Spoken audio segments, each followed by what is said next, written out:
serving again the Peace Corps was easy because Paula suggested it first and invited me to do it. And the only question I had was whether I could join her. And once she said yes, we went to work figuring it out, figuring out the transition, which for older people is hard to do. We owned a home. We had 2 cars. I had a job. You know, we had financial affairs. We had all kinds of things. And it took us fully 2 years to get organized to go in the Peace Corps and to apply. And the application process, especially the medical, was brutal, expensive, and telmudic, extremely difficult to understand because they were constantly hiding the ball from us.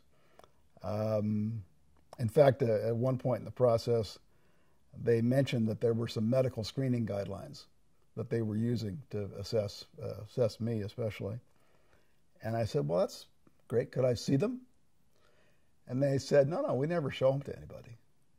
So I said, well, I could file a Freedom of Information Act request for them, or you could just give them to me.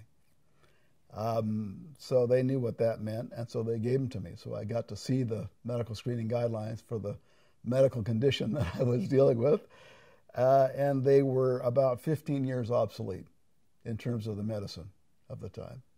So that was not encouraging, but they did let us through the process, and they did invite us to serve in Senegal, and it's more complicated with a couple because they have to come up with 2 assignments and all that. But I'm very happy to go to Africa. Paula wanted to go to Africa. I also love Africa. And it was French speaking, and I had French in high school, and she spoke French. So I figured I could rely on her French speaking to get us through this experience. And we went off to Senegal. And it turned out to be a great experience together, and a great experience as volunteers.